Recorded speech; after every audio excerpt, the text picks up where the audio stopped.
저는 전 프랑스 공군 전투기 조종사였던 장 마르크 듀보아 대령입니다. 현재는 네이토의 참관인 임무를 맡아 협력국인 한국 공군의 준비 태세를 평가하기 위해 방한했습니다. 비행기는 늦은 오후 사천 공군 기지에 착륙했습니다. 오븐을 연 것처럼 습한 열기가 얼굴로 확 밀려왔습니다. 저는 기내에 코트 상의를 벗어두고 짧은 소매 셔츠 차림으로 영접 차량을 기다렸습니다. 등에는 즉시 땀이 배었습니다. 회색 승합차가 도착했고 젊은 장교인 운전병이 환하게 웃으며 공손히 격려했습니다. 안녕하십니까 대령님, 대한민국에 오신 것을 환영합니다. 저는 짧게 영어로 고개를 끄덕여 답했습니다. 그는 다시 웃었을 뿐 더 이상 말을 하지 않았습니다. 도심으로 향하는 동안 저는 창밖을 내다보았습니다. 차량 행렬은 길게 늘어서 있었고 경적 소리가 요란했으며 퀵서비스 오토바이들이 좁은 틈 사이를 아슬아슬하게 통과했습니다. 저는 속으로 생각했습니다. 이것이 과연 그들의 규율 전체를 반영하는 모습일까? 저녁 늦게 시내 호텔에 도착했습니다. 저는 샤워를 하고 군복으로 갈아입은 뒤 임무 문서를 펼쳤습니다. 일정은 빽빽했습니다. KF-16 전투기 훈련을 참관하고 뒷좌석 승객으로 동승비행하며 나토 표준에 따라 평가 보고서를 작성해야 했습니다. 다음 날 아침 차량이 저를 제3훈련 비행단 기지로 데려갔습니다. 소형 수송기에 탑승했을 때 이륙시 강한 바람이 불었습니다. 엔진 소리는 규칙적이었지만 제가 미간을 찌푸리게 만든 것은 조종석에 지나친 침묵이었습니다. 조종사와 부조종사는 극히 짧은 명령 외에는 아무 말도 하지 않았습니다. 저는 모든 단계가 명확하게 보고되는 서구식 비행에 익숙했는데 여기서는 모두가 서로의 마음을 읽는 것 같았습니다.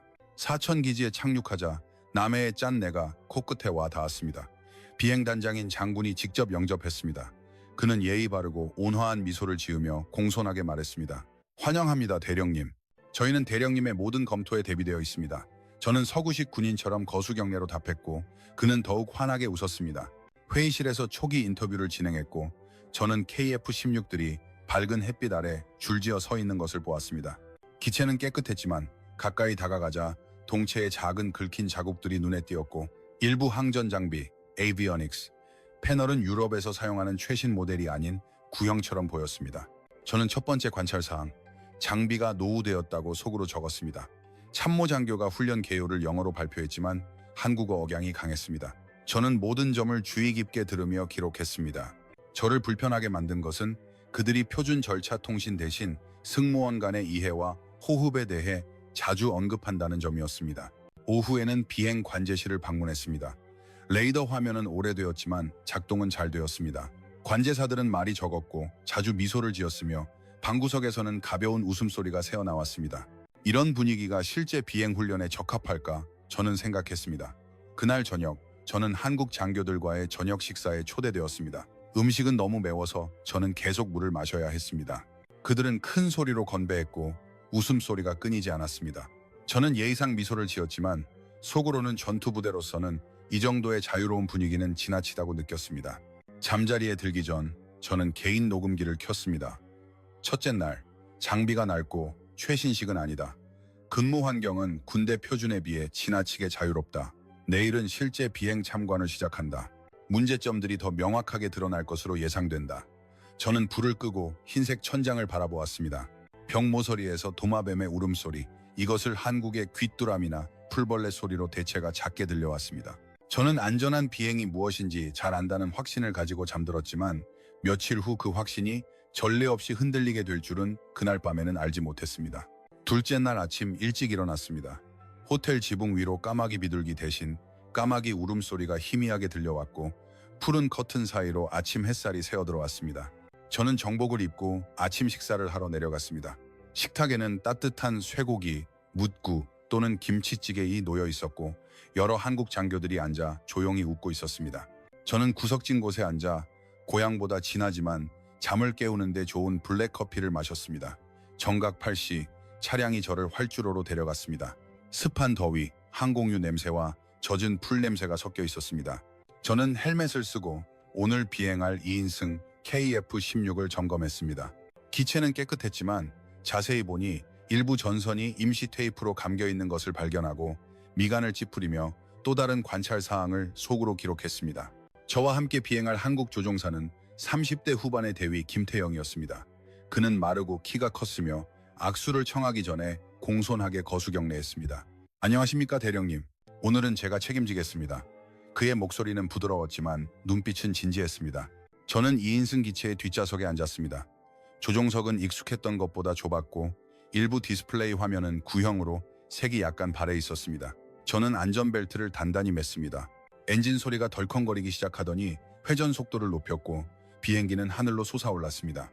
뜨거운 바람이 날개를 스치고 지나갔고 윙윙거리는 바람 소리가 귓가에 울렸습니다. 저는 아래를 내려다보며 푸른 남해 바다와 솜털 같은 구름들을 보았습니다. 김태형 대위가 통신 채널을 열었습니다. 사천관제 KF 1611 계획대로 비행 준비 완료. 짧은 응답이 돌아왔습니다. 수신 완료, 안전 비행, 그리고는 침묵했습니다. 제가 알던 표준대로라면 고도, 기울기 각도, 방향 등의 다음 단계를 보고해야 했지만 여기는 조용했습니다. 헤드셋에서는 김태형 대위의 조용한 숨소리만 들렸습니다. 10분이 지나자 우리는 편대 비행 대형으로 진입했습니다. 다른 KF-16 두 대가 좌우 날개 옆에 100m도 안 되는 간격으로 나타났습니다. 이렇게 가까운 거리에서의 비행은 끊임없는 통신이 필수적이지만 통신 채널은 조용했습니다. 왼쪽 30도 선회나 고도 500피트 강화 같은 명령은 없었고 단지 다른 조종사의 작은 수신호만이 있었습니다. 김태형 대위는 엄지손가락을 치켜세워 응답했고 가볍게 날개를 흔들었습니다. 소름이 돋았습니다. 도대체 이들은 어떻게 비행하는 거지? 만약 오해가 생긴다면, 다른 비행기가 갑자기 나타난다면? 저는 버튼을 눌러 다시 물었습니다. KF-1611 상태 보고. 김태형 대위는 차분한 목소리로 답했습니다. 이상 없습니다, 대령님. 그리고는 다시 침묵했습니다. 저는 조종석의 작은 레이더 화면을 바라보았습니다. 편대기들의 신호점은 마치 춤을 추듯 움직였습니다. 서로에게 다가갔다가 멀어졌고 어떤 유도하는 말도 없이 동시에 정확하게 선회했습니다. 30분이 지나자 우리는 가상의 목표물 요격 훈련을 시작했습니다. 한 대는 가상의 적이 되었고 다른 두 대가 포위했습니다. 저는 길고 자세한 명령을 들을 준비를 했지만 아무것도 없었습니다. 단지 엔진이 부웅하고 속도를 높이는 소리만 들렸고 세 기체는 마치 수천 번 연습한 것처럼 완벽한 각도로 서로에게 접근했습니다. 저는 침을 삼켰습니다. 심장이 세게 뛰었습니다. 두려움만이 아니라 막 생겨나기 시작한 낯선 감정 때문이었습니다. 착륙했을 때 바퀴가 활주로에 닿자 타이어 마찰음이 끼익하고 크게 났습니다. 저는 헬멧을 벗었고 얼굴은 땀으로 흠뻑 젖어 있었습니다. 김태형 대위가 돌아보며 살짝 웃었습니다. 어떠셨습니까, 대령님? 저는 짧게 흥미롭군이라고 답했지만 속으로는 도대체 무슨 일이 벌어지고 있는 건가 라고 생각했습니다. 그날 저녁 저는 방에서 기록을 남겼습니다. 활주로 네온 불빛이 창문을 통해 방 안으로 쏟아져 들어왔습니다. 저는 통신이 너무 적어 위험하다고 적었지만 그러나 오늘 단 한순간의 실수도 없었다고 덧붙였습니다. 저는 펜을 내려놓고 새까만 밤하늘을 바라보았습니다. 도마뱀 소리 또는 풀벌레 소리는 첫날 밤처럼 울렸지만 이날 밤 저는 깊이 잠들 수 없었습니다. 셋째 날 아침 5시부터 하늘은 흐렸습니다. 지붕의 기와 위로 빗줄기가 두둑두둑 요란하게 떨어졌습니다. 저는 방창문으로 빗물이 활주로 바닥에 흘러내리는 것을 바라보았습니다. 젖은 흙 냄새와 항공유 냄새가 코끝에 와 닿았습니다. 제가 아는 규정으로는 비가 이렇게 많이 오고 천둥이 치면 비행은 취소되어야 했습니다. 그러나 정각팔시 승합차가 어김없이 저를 데리러 왔습니다. 운전병 장교는 환하게 웃었습니다. 대령님, 비가 조금 올 뿐입니다. 아직 비행할 수 있습니다. 저는 미간을 찌푸렸습니다. 이것이 책임감인가? 아니면 불필요한 위험 감수인가? 활주로에 도착하자 한국 조종사들이 빗속에서 기체를 점검하고 있는 것이 보였습니다. 일부는 노란색 우비를 입고 있었고 빗줄기 속에서도 웃으며 대화하는 소리가 들렸습니다. 저는 속으로 고개를 저었습니다. 이렇게 큰 비가 오는데 왜 기다리지 않는 거지? 김태형 대위가 빗물에 젖은 채 다가와 공손히 격려했습니다. 오늘은 실제 기상 조건에서 훈련합니다, 대령님. 저희의 적응력을 보실 수 있을 겁니다. 저는 고개를 끄덕였지만 마음은 불편했습니다. 우리는 평소처럼 KF-16에 탑승했습니다. 비는 여전히 조종석 창문을 때리고 있었습니다. 프로펠러가 공기를 가르는 소리가 크르릉 하고 들렸습니다. 비행기는 짙은 회색 구름 속을 뚫고 하늘로 솟아올랐습니다. 상공은 어두웠고 강한 돌풍이 불어 기체가 미세하게 흔들렸습니다. 저는 팔걸이를 꽉 잡았습니다. 통신 채널은 여전히 조용했습니다. 갑자기 조종석의 레이더 화면에 잡음이 발생하기 시작했습니다. 전자파 방해를 받은 것처럼 선들이 춤을 추었습니다. 저는 구형 기체에서 이런 경험을 한 적이 있지만 KF-16은 이보다는 현대적이어야 했습니다. 저는 버튼을 눌렀습니다. KF-16-11 레이더 문제, 지상관제에 보고하라. 잡음이 섞인 희미한 응답이 돌아왔습니다. 수신 완료, 신호 불량, 그리고는 채널이 완전히 침묵했습니다. 저는 김태형 대위를 바라보았습니다. 그는 조종 스틱을 곧게 잡고 눈은 앞을 응시한 채 한마디도 하지 않았습니다. 심장이 세게 뛰었습니다. 이것은 제가 가장 두려워했던 상황이었습니다. 악천후 속에서 통신 두절. 다른 두 대의 기체는 가까이 있었지만 짙은 구름 속에서는 보이지 않았습니다.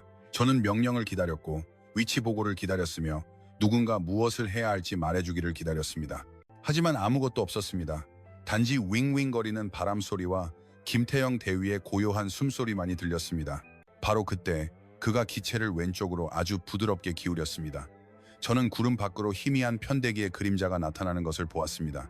다른 조종사가 날개를 2번 흔들자 김태형 대위는 엄지손가락을 치켜세워 응답하고 날개를 흔들었습니다.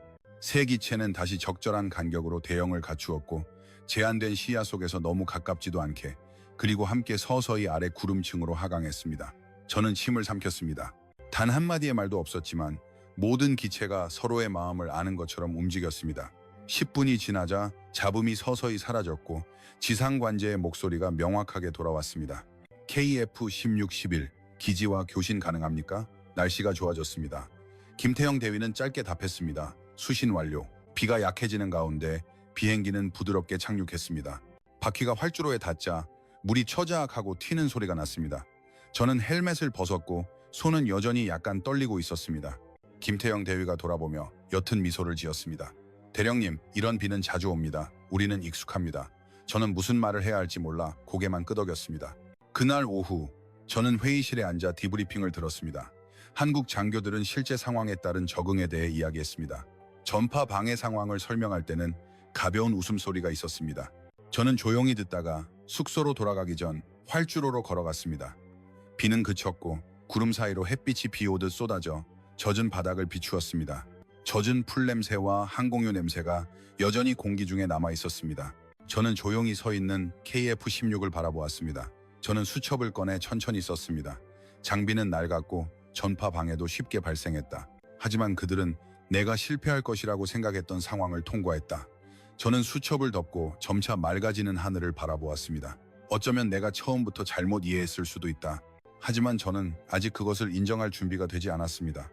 그날 밤 다시 비가 조용히 내렸습니다. 저는 마음속에서 자라나기 시작한 의구심과 함께 잠들었습니다. 다음 날 하늘은 아침부터 맑고 화창했습니다. 햇빛이 활주로를 비춰 콘크리트 바닥이 눈부시게 반사되었습니다. 마른 풀 냄새와 항공유 냄새가 섞여 공기 중에 감돌았습니다. 저는 KF-16 세대가 줄지어 서 있는 것을 바라보았습니다. 기체는 깨끗했지만 어제 보았던 전선 임시 테이프가 여전히 보였습니다. 오늘은 대규모 연합 비행 훈련이었습니다. 한국 기체 4대와 NATO 측 F-16 한 대가 참여했습니다. 저는 양측의 협력을 관찰하기 위해 F-16 뒷좌석에 앉도록 초대되었습니다. F-16 조종사는 마이크 중령이라는 미국인 오랜 친구였습니다. 그는 제 어깨를 세게 두드리며 한국 친구들이 실력을 보여줄 걸세 장 마르크라고 말했습니다. 저는 씁쓸하게 웃으며 준비됐지.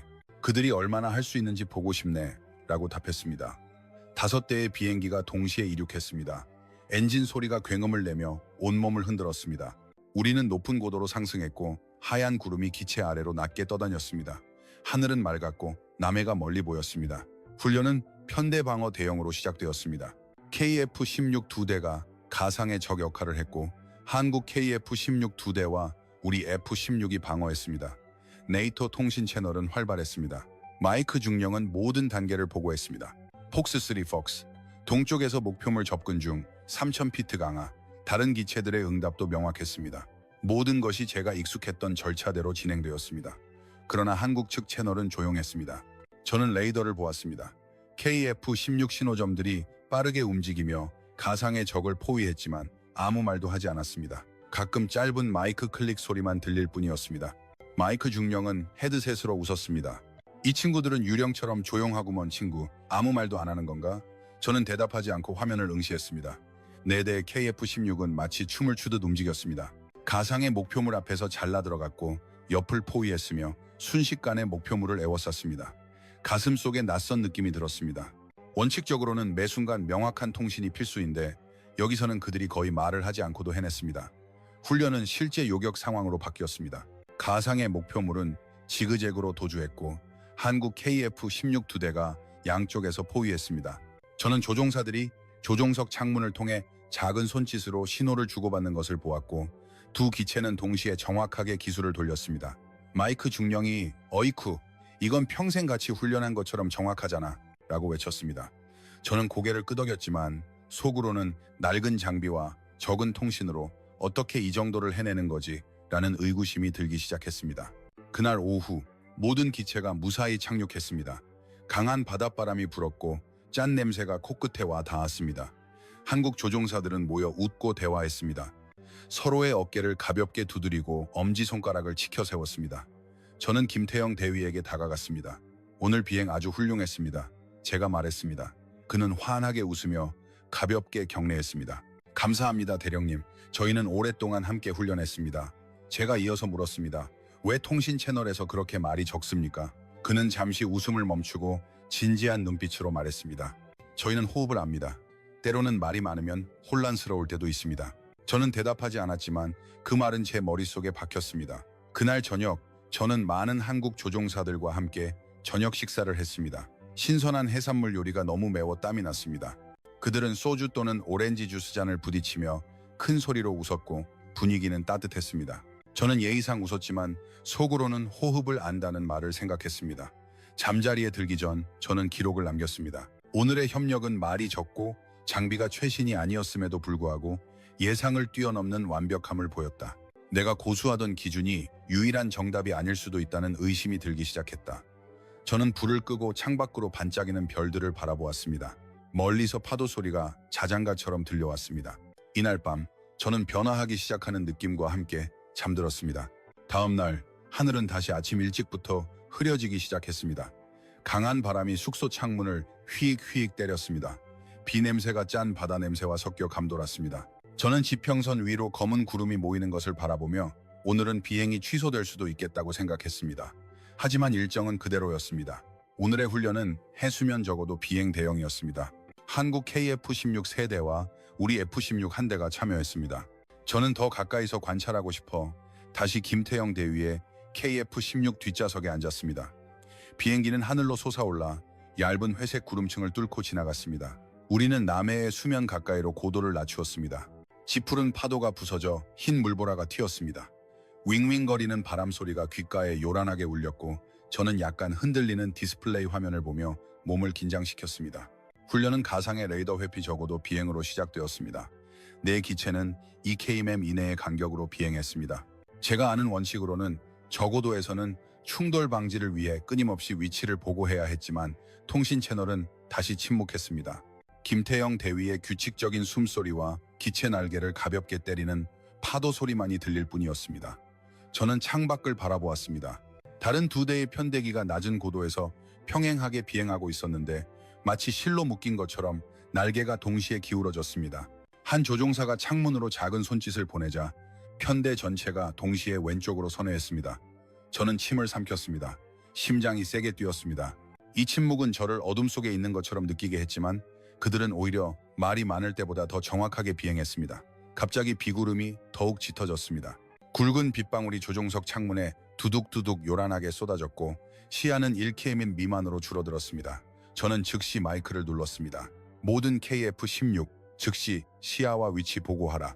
폭풍으로 인한 전파 방해로 응답은 희미하게 돌아왔습니다.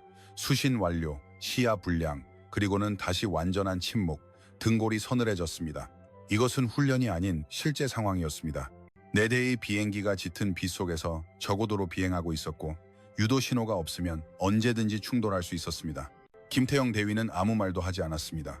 그는 기체의 고도를 아주 조금 더 낮추고 날개를 살짝 기울였습니다. 저는 왼쪽 빛 속으로 희미한 편대기의 그림자가 나타나는 것을 보았습니다. 다른 조종사가 날개를 2번 빠르게 흔들자 김태형 대위는 엄지손가락을 치켜 세워 응답하고 날개를 흔들었습니다. 그리고는 편대 전체가 마치 무엇을 해야 할지 아는 것처럼 동시에 상승하기 시작했습니다. 그들은 비구름층을 뚫고 위쪽의 맑은 하늘로 솟아올랐습니다. 저는 길게 숨을 내쉬었습니다. 손바닥에는 땀이 흥건했습니다. F-16에 탄 마이크 중령이 에네이터 채널로 소리쳤습니다. 야, 저 한국 친구들 어떻게 항법을 한 거야? 아무 말도 안 하던데 모두 무사했잖아. 저는 대답하지 않았지만 속으로는 그들의 침묵이 부주의가 아니라 말보다 더 깊은 이해라는 것을 인정하기 시작했습니다. 착륙했을 때 비는 여전히 부슬부슬 내리고 있었고 활주로는 젖어 있었습니다. 바퀴에서 물보라가 튀었습니다. 한국 조종사들은 경납고 아래에 모여 있었고 누군가 서로에게 수건을 건네주며 웃고 있었습니다. 마치 위험한 상황이 아니라 재미있는 일을 겪은 것처럼 보였습니다. 저는 그들에게 다가갔습니다. 김태영 대위가 환하게 웃으며 공손히 격려했습니다. 오늘 스릴 있었죠, 대령님? 저는 처음으로 진심으로 미소를 지으며 답했습니다. 정말 스릴 있었지만 당신은 정말 대단했습니다. 그는 가볍게 웃었습니다. 저희는 오랫동안 함께 비행했습니다. 말하지 않아도 서로를 압니다.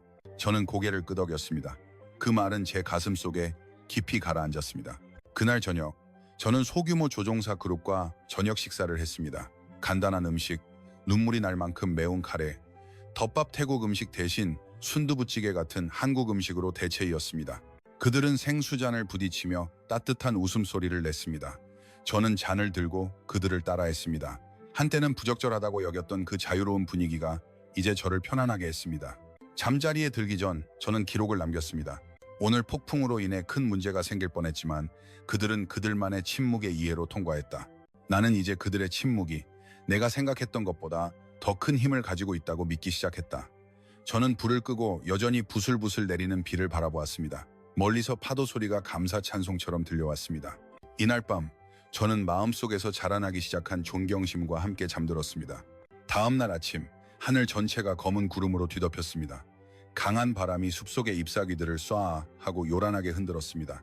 기지 전체에 폭우 냄새가 진동했습니다. 저는 KF-16 세대가 경납고 아래에 조용히 서 있는 것을 바라보았습니다. 기체 날개 끝에서 빗방울이 또르르 떨어졌습니다. 오늘은 한국 KF-16 2대와 네이토 F-16 1대가 참여하는 대규모 복합 비행 훈련이었습니다. 저는 폭풍 후에 그들이 어떻게 대처하는지 가까이서 보고 싶어 다시 김태영 대위의 KF-16 뒷좌석에 앉기로 했습니다. 한국 장교들은 이륙 전 짧게 브리핑을 했습니다. 폭풍우에 대해 이야기할 때 가벼운 웃음소리가 새어나왔습니다. 저는 미간을 찌푸렸습니다. 이런 상황에서는 더 진지해야 하지 않나? 비행기는 하늘로 솟아올라 짙은 회색 구름 속을 뚫고 나갔습니다. 강한 돌풍이 불어 기체가 격렬하게 흔들렸고 빗줄기가 조종석 창문을 두둑두둑 때렸습니다. 시야는 매 순간 악화되었습니다. 우리는 F-16과의 편대 비행 대형으로 진입했습니다. 마이크 중령은 네이터 통신 채널로 시야가 매우 낮다. 간격을 유지하라고 큰 소리로 보고했습니다. 지상 관제로부터의 응답은 명확했습니다. 그러나 한국 측 채널은 완전한 침묵이었습니다. 저는 김태영 대위를 바라보았습니다. 그는 조종 스틱을 곧게 잡고 눈은 앞을 응시한 채 고요하게 숨쉬고 있었습니다. 마치 조용한 방에 앉아있는 것 같았습니다. 갑자기 헤드셋에서 지익 하는 잡음이 크게 울렸고 레이더 신호가 춤을 추더니 모든 통신 채널이 완전히 끊겼습니다. 지상 관제 소리도 편대기 소리도 없이 완전한 침묵, 윙윙거리는 바람 소리와 요란한 빗소리만이 들렸습니다. 피가 온몸으로 솟구치는 것 같았습니다. 이것은 제가 내내 두려워했던 것이었습니다. 격렬한 폭풍 속에서의 모든 통신 두절. 세 대의 비행기가 짙은 구름 속에서 가까이 비행하고 있었고 조율이 안 되면 언제든 충돌할 수 있었습니다. 저는 마이크를 반복해서 눌렀습니다. 모든 KF-16, 지금 당장 위치 보고하라. 응답이 없었습니다. 저는 김태영 대위에게 돌아보며 소리쳤습니다. 기지로 돌아가야 합니다. 신호가 모두 끊겼습니다. 우리는 충돌할 겁니다. 그는 가볍게 고개를 끄덕였을 뿐 아무 말도 하지 않았습니다. 그리고는 기체를 왼쪽으로 아주 천천히 기울였습니다. 저는 구름 밖으로 다른 KF-16 2대의 희미한 그림자가 나타나는 것을 보았습니다. 선두 조종사가 날개를 3번 빠르게 흔들자 김태영 대위는 엄지손가락을 치켜 세워 응답하고 날개를 2번 흔들었습니다. 새 기체는 빗속에서 그림자만 보일 정도로 적절한 간격을 유지하며 다시 대형을 갖추었습니다. 그리고는 보이지 않는 유도에 따라 동시에 서서히 고도를 낮추었습니다. 저는 어깨가 아플 정도로 몸을 긴장시켰습니다. 심장이 너무 세게 뛰어 가슴이 아플 정도였습니다. 제가 배운 원칙대로라면 이런 상황은 훈련을 취소하고 각자 기지로 돌아가야 했지만 그들은 오히려 더욱 단단하게 뭉쳤습니다. 폭풍우는 더욱 거세졌고 기체는 격렬하게 흔들렸습니다. 저는 멀리서 구름을 가르는 번쩍이는 번개를 보았고 곧이어 우르릉거리는 천둥 소리가 들려왔습니다. 김태형 대위가 잠시 저를 돌아보았습니다. 그의 눈빛은 고요했고 옅은 미소를 지었습니다. 그리고는 다시 조종 스틱을 잡았습니다. 그가 집게 손가락을 천천히 위로 올리자 두 편대기는 즉시 함께 상승했습니다. 문제가 생긴 우리 기체를 위해 폭풍의 바람을 나누어 주는 것 같았습니다. 저는 제 눈을 믿을 수 없었습니다. 그들은 단 한마디 말도 없이 우리 기체에 문제가 생겼다는 것을 단지 날개의 흔들림과 엔진에서 나는 작은 연기 혹은 소리를 관찰하는 것만으로 알았던 것입니다. 제 생에 가장 길었던 10분이 지나고 새 기체는 폭풍을 뚫고 점차 맑아지는 하늘로 나왔습니다. 희미한 햇살이 끊어진 구름 사이로 비쳤습니다.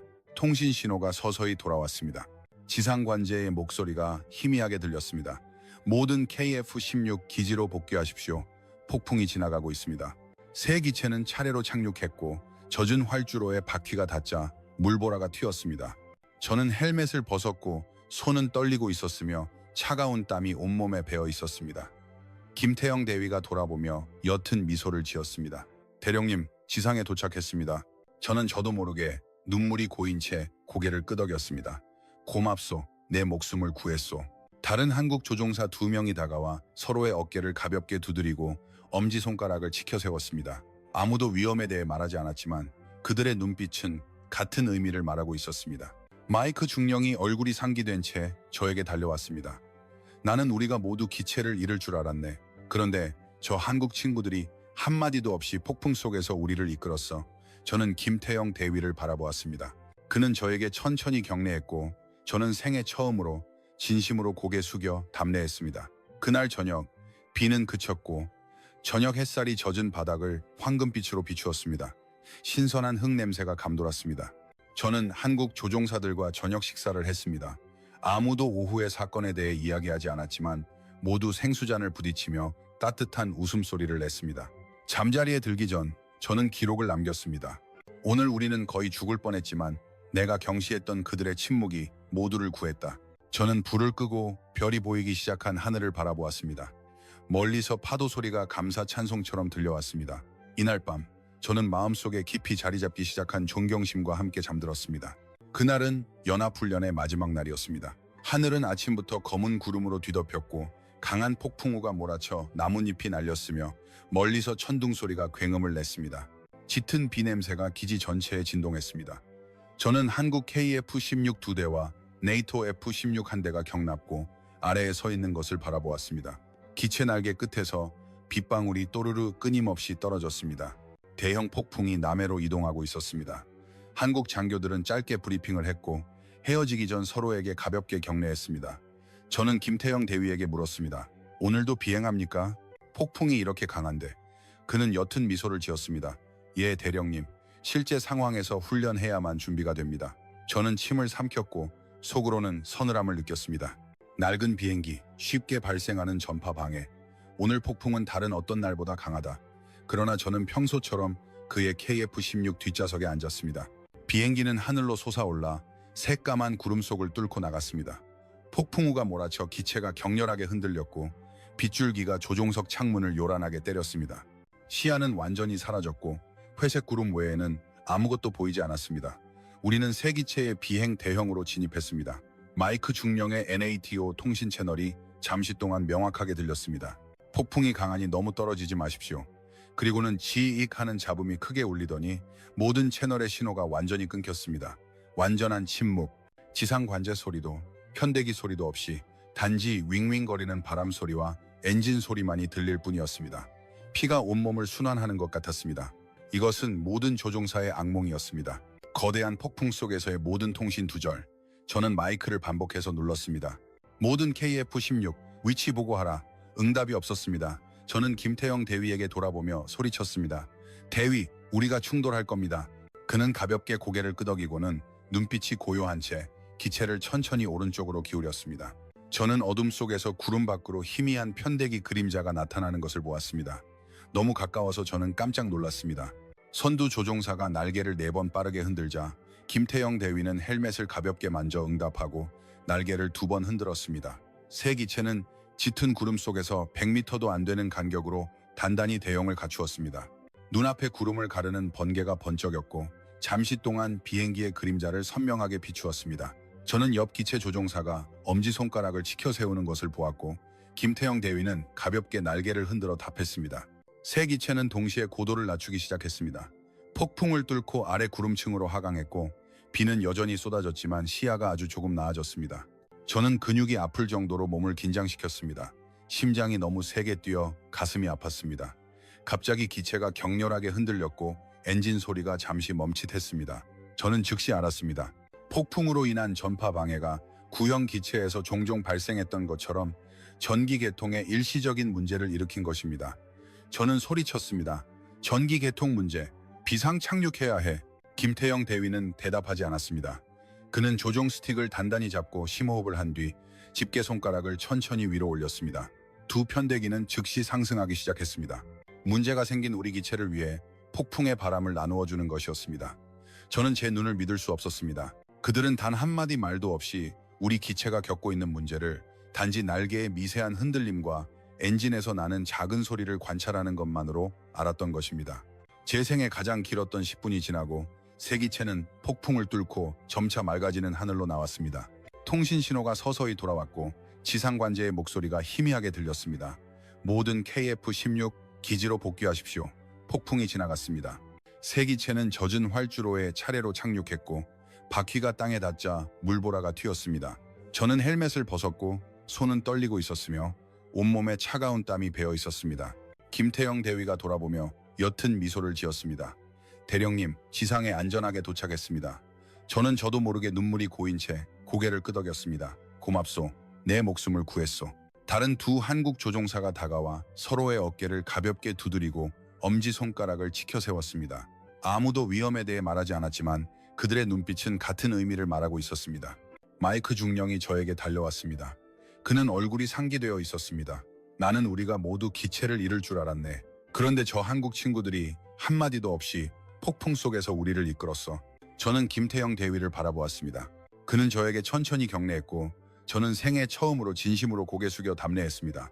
그날 저녁 비는 그쳤고 저녁 햇살이 젖은 바닥을 황금빛으로 비추었습니다. 신선한 흙냄새가 감돌았습니다. 저는 한국 조종사들과 저녁 식사를 했습니다. 아무도 오후의 사건에 대해 이야기하지 않았지만 모두 생수잔을 부딪히며 따뜻한 웃음소리를 냈습니다. 잠자리에 들기 전 저는 기록을 남겼습니다. 오늘 우리는 거의 죽을 뻔했지만 내가 한때 무시했던 그들의 침묵이 모두를 구했다. 저는 불을 끄고 별이 보이기 시작한 하늘을 바라보았습니다. 멀리서 파도 소리가 감사 찬송처럼 들려왔습니다. 이날 밤 저는 마음속에 깊은 존경심과 함께 잠들었습니다. 그날은 연합훈련의 마지막 날이었습니다. 모든 기체가 안전하게 착륙한 후 저는 격납고 아래에 혼자 서 있었습니다. 저녁 햇살이 젖은 바닥을 오렌지색 황금빛으로 비추었고 신선한 흙 냄새와 항공유 냄새가 섞여 여전히 공기 중에 감돌았습니다. 멀리서 파도 소리가 희미하게 들려왔습니다. 저는 KF-16 세대가 조용히 서 있는 것을 바라보았습니다. 빗물 자국이 기체 날개에 투명한 물방울로 맺혀 있었습니다. 저는 기체 동체를 가볍게 만졌습니다. 방금 폭풍을 통과한 금속의 차가움이 느껴졌습니다. 김태형 대위가 저에게 다가왔습니다. 그는 제 옆에 서서 비행기들을 조용히 바라보았습니다. 한동안 아무도 말이 없었고 단지 근처 나뭇잎 사이로 바닷바람이 스치는 소리만 들렸습니다. 마침내 그가 부드러운 목소리로 입을 열었습니다. 오늘 정말 힘들었죠, 대령님. 저는 고개를 끄덕였습니다. 아주 힘들었지만 당신이 제 목숨을 구했습니다. 그는 옅은 미소를 지으며 바다 쪽을 바라보았습니다. 저 혼자 구한 것이 아닙니다. 저희는 모두 함께 구했습니다. 왜냐하면 저희는 서로를 믿으니까요. 저는 그를 돌아보았습니다. 저는 비행은 항상 말을 해야 하고 모든 것을 절차에 따라 보고해야 하며 그렇지 않으면 위험하다고 생각했습니다. 그는 잠시 멈추고 저를 똑바로 바라보았습니다. 때로는 말이 중요합니다, 대령님. 하지만 어떤 상황에서는 서로 이해하는 침묵이 더 빠르고 확실합니다. 저는 잠시 침묵했습니다. 폭풍 속에서의 순간들을 떠올렸습니다. 헤드셋에서는 아무 소리도 들리지 않았지만 모든 비행기가 마치 보이지 않는 끈으로 연결된 것처럼 동시에 움직였습니다. 얼마나 오랫동안 함께 훈련했습니까? 제가 물었습니다. 그는 가볍게 웃었습니다. 어떤 사람들은 어릴 때부터 함께 비행했습니다. 공군 사관학교를 함께 졸업하고 매일 함께 훈련하고 함께 밥을 먹고 함께 지냈습니다. 말하지 않아도 서로를 압니다. 저는 고개를 끄덕였습니다. 그 말은 제가 속한 부대를 생각하게 했습니다. 우리는 명확한 절차와 엄격한 규칙을 가지고 있지만 때로는 너무 많은 보고가 중요한 순간에 집중력을 잃게 만들었습니다. 우리는 잠시 더 조용히 서 있었습니다. 햇살은 서서히 지평선 너머로 사라지고 있었고 오렌지색 하늘은 짙은 보라색으로 변했습니다. 첫 별이 나타나기 시작했습니다. 제가 먼저 입을 열었습니다. 왜 당신들이 말을 적게 하는지 이제야 이해하겠습니다. 그는 환하게 웃으며 가볍게 격려했습니다. 대령님께서 이해해 주셔서 기쁩니다. 저는 답례로 격려했습니다. 가슴속에 따뜻함이 퍼지는 것을 느꼈습니다. 이제 우리 두 사람 사이의 침묵은 어색함이 아니라 방금 생긴 이해였습니다. 그날 밤 저는 소규모 한국 조종사 그룹과 마지막 저녁 식사를 했습니다. 간단한 음식, 매콤한 해물 볶음밥이었습니다. 그들은 오렌지 주스 잔을 부딪히며 따뜻한 웃음소리를 냈습니다. 저는 잔을 들고 그들을 따랐습니다. 제가 그 그룹의 일부가 된 것 같은 느낌이 들었습니다. 잠자리에 들기 전 저는 초기 보고서를 작성했습니다. 하지만 이번에는 천천히 썼습니다. 모든 단어는 바뀌었습니다. 부정적인 관찰 사항 대신 진심 어린 찬사로 가득 찼습니다. 저는 창밖을 바라보았습니다. 새까만 하늘은 별들로 가득했고 도마뱀 소리 또는 풀벌레 소리는 여전히 희미하게 울렸지만 이날 밤에는 그것이 노래처럼 들렸습니다. 저는 지난 한 주 동안 제가 본 것이 단순한 비행 기술이 아니라 진정으로 서로를 신뢰하는 사람들 사이에 깊은 유대감이라는 것을 알았습니다. 그리고 그 유대감은 침묵에 강력한 힘을 부여했습니다. 다음 날 아침 일찍 일어났습니다. 첫 햇살이 숙소 커튼 사이로 연한 분홍색으로 쏟아져 들어왔습니다. 짠바다 냄새가 시원한 바람과 함께 들어왔고 멀리서 갈매기 소리가 울려 퍼졌습니다. 저는 욕실에서 거울 속에 저를 바라보았습니다. 얼굴은 피곤했지만 눈빛은 바뀌어 있었습니다. 더 이상 등급을 매기러 온 참관인의 눈빛이 아니었고 방금 생명을 구원받은 사람의 눈빛이었습니다. 저는 펜과 보고서 수첩을 들고 나무 탁자에 앉았습니다. 햇빛이 흰 종이에 비쳤습니다. 저는 천천히 쓰기 시작했습니다. 이전에는 낡은 장비, 적은 통신, 지나치게 자유로운 분위기 같은 결점을 쓰려고 했지만 이제 그 단어들은 작고 무의미하게 느껴졌습니다. 저는 다시 썼습니다. 한국 공군은 일반적인 기준으로 측정할 수 없는 강점을 가지고 있습니다. 그것은 바로 승무원 간의 깊은 이해와 신뢰이며 이는 본능이 되어 위기 상황에 있어 그 어떤 절차 준수보다도 뛰어난 대처 능력을 발휘했습니다. 저는 펜을 멈추고 폭풍 속에서 헤드셋을 통해 들렸던 침묵을 생각했습니다. 한때 저를 두렵게 했던 그 침묵은 이제 제가 가장 존경하는 것이 되었습니다. 저는 일어나 활주로로 걸어갔습니다. 한국 조종사들이 아침 기체 점검을 하고 있었습니다.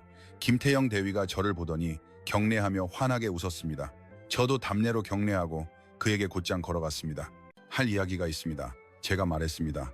그는 근처 나무 그늘 아래에 앉으라고 권유했습니다. 푸른 나뭇잎이 바람에 흔들렸고 밤새 내린 비로 젖은 풀 냄새가 여전히 감돌았습니다. 저는 그의 얼굴을 바라보았습니다. 어제 일어난 일은 저의 모든 생각을 바꾸었습니다. 저는 안전한 비행은 말과 절차에서 비롯되어야 한다고 믿었지만 당신들은 진정한 신뢰가 모든 말을 대신할 수 있다는 것을 증명했습니다. 그는 옅은 미소를 지으며 바다 쪽을 바라보았습니다. 저희도 네이터 방식이 더 좋을지 의심했던 적이 있습니다. 하지만 실제 상황에 직면했을 때 저희가 어릴 때부터 익숙했던 방식이 저희를 더 많이 도왔습니다. 저는 고개를 끄덕였습니다. 당신들의 침묵은 공허함이 아니라 깊은 의미로 가득 차 있었습니다. 그는 가볍게 웃었습니다. 대령님께서 아주 멋지게 표현해 주셨습니다. 저는 약간 쑥스러웠지만 마음이 편안해졌습니다. 우리는 잠시 조용히 앉아 있었습니다. 파도 소리가 희미하게 들려왔습니다. 이 침묵은 때로는 아무 말도 하지 않는 것이 가장 강력한 소통이라는 것을 더 깊이 이해하게 해주었습니다. 저는 일어섰습니다. 저는 보고서를 제출할 것이며 승무원 간의 신뢰 구축에 대해 당신들에게서 배우도록 추가적인 교류를 제안할 것입니다. 그는 깊이 경례했습니다. 기꺼이 환영합니다, 대령님. 그리고 대령님께 여유가 되신다면 언제든 저희와 다시 비행해 주십시오. 저는 답례로 격려했습니다. 물론입니다. 저는 돌아올 것입니다. 그날 오후 저는 마지막 회의실로 걸어갔습니다. 한국 장교들은 저에게 기념품을 주었습니다. 아름답게 접힌 짙은 푸른색 한국 실크였습니다. 저는 두 손으로 그것을 받았고 가슴속에 따뜻함이 퍼지는 것을 느꼈습니다. 돌아가는 비행기에 탑승하기 전 저는 사천의 하늘을 바라보았습니다. 하얀 구름이 낮게 떠 있었고 바닷바람이 시원하게 불었습니다. 저는 속으로 생각했습니다. 깊은 신뢰에서 비롯된 침묵은 때로는 수천 마디의 말보다 더 강력한 힘을 가지고 있다. 그리고 그 신뢰는 한국인만이 가진 것이 아니라 우리가 서로에게 마음을 열면 모든 인간이 만들어낼 수 있는 것이다. 저는 소형 수송기에 탑승했고 아래로 내려다보니 활주로가 점점 작아졌습니다. 한국 조종사들이 지상에서 손을 흔들었습니다. 저도 손을 흔들어 답했습니다. 비행기가 하늘로 솟아오르자 윙윙거리는 바람 소리가 귓가에 울렸지만 이번에는 조종석의 침묵이 전에는 느껴보지 못했던 평온함을 저에게 주었습니다. 소형 수송기가 사천 기지를 이륙했습니다. 저는 아래를 내려다보니 활주로가 점점 작아지는 것이 보였습니다. 오후 햇살 아래 KF-16들이 조용히 서 있는 것이 보였고 한국 조종사들이 마지막으로 손을 흔드는 것이 보였습니다. 저는 모든 것이 작은 점이 될 때까지 손을 흔들어 답했습니다. 유럽으로 돌아가는 길에 저는 비행기에서 보고서를 마무리하기 위해 펼쳤습니다. 모든 단어는 진심이었습니다. 처음에 생각했던 단 하나의 결점도 남아있지 않았습니다.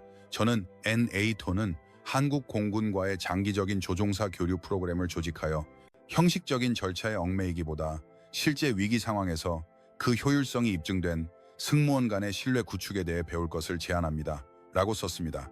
저는 정식 서명을 하고 수첩을 닫았습니다. 이상하게도 마음이 후련했습니다. 2달 후 제 보고서는 검토를 통과했습니다. NATO는 제 제안을 수락했고 교류 프로그램은 다음 해에 시작되었습니다. 저는 사천으로 돌아와 훈련할 첫 번째 팀의 팀장으로 임명되었습니다. 비행기가 다시 착륙하던 날, 첫날처럼 짠바다 냄새가 코끝에 와닿았지만 이번에는 제가 환하게 웃었습니다. 김태형 대위는 이제 소령으로 진급해 직접 저를 영접했습니다. 그는 깊이 경례했고 저는 공손하고 진심 어린 자세로 답례했습니다. 우리는 기지로 가는 차에 조용히 앉아 있었습니다. 아무도 많은 말을 하지 않았지만 이 침묵은 그날 폭풍 속에서 비행했을 때와 같은 이해로 가득 차 있었습니다. 저는 그들과 함께 여러 번 더 훈련 비행을 했습니다. 이번에는 제가 앞좌석에 앉기도 했습니다. 저는 말을 덜 하는 법을 배웠고 더 많이 신뢰하는 법을 배웠으며 침묵을 듣는 법을 배웠습니다. 그 후 몇 년 동안 많은 네이토 조종사들이 방문했습니다. 일부는 저처럼 의심을 품고 왔지만 모두 존경심을 가지고 돌아갔고 배운 것을 각자의 부대에 적용했습니다. 저는 정년이 되어 현역에서 은퇴했지만 매년 한국을 방문했습니다. 저는 활주로 옆 나무 그늘 아래에 앉아 KF-16이 하늘로 솟아오르는 것을 바라보았습니다. 새로운 세대의 조종사들이 날개를 흔들어 서로에게 인사하는 것을 보았습니다. 때때로 저는 김태형 소령을 만났습니다. 우리는 옛 이야기를 나누었고 제가 한때 침묵을 두려워했던 날들을 떠올리며 가볍게 웃었습니다. 그는 저에게 생수 잔을 부딪히며 말했습니다. 대령님, 많이 변하셨습니다. 저는 웃으며 답했습니다. 당신들 덕분이지요. 어느 맑은 오후 따뜻한 햇살이 활주로 바닥을 비추었고 바닷바람이 시원하게 불어 짠 냄새가 코끝에 와 닿았습니다. 저는 맑은 하늘을 바라보았습니다. 멀리서 엔진 소리가 희미하게 들려왔습니다. 저는 속으로 생각했습니다.